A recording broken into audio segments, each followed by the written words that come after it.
buat pegat dakwah jumpa metuah kan buat mangan batin buat pegat dakwah bersih lagi ketanya pekawin anak darat tamu kanduri jumpa metuah tak pekawin anak darat nyolong nak pegah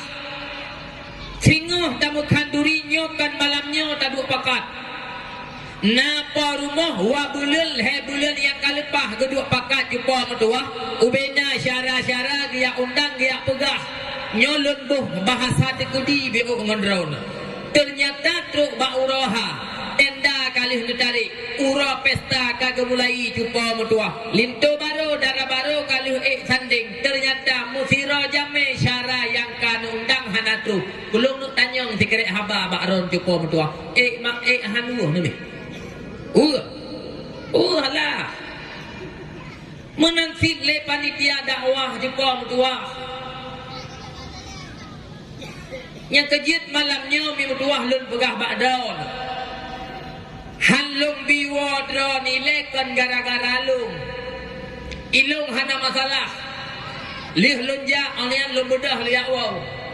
tapi mat semangat panitia acara dakwah mi metuah gu pegat acara berlebih raya singoh uke daripada malamnya jumpa metuah nyo berhasil acara dakwah malamnya jumpa metuah kan gara-gara baklung pegah haba kan gara-gara trip baklun pegah haba tapi tergantung ehnan tempungon acara malamnya jumpa metuah nyan ke ehnan berhasil acara dakwah malamnya jumpa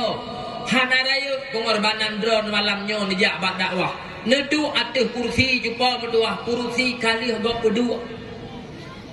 niat awara nesati habis dakwah panitia golam buau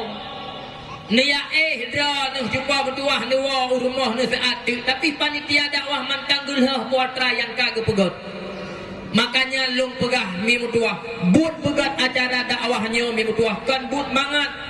but pegat acara dakwah jumpa metuah urangnya padum-padum dra urangnya jumpa metuah persatuan urangnya mi ka berhasil ge pegat acara dakwah nyo malamnya lun pegah baron dukungan mi metuah kan hanya sekedar niat tim niat rah pingan dan sebagainya akan tetapi nepengan acara sampai selesai nyo merupakan dukungan yang sangat luar biasa.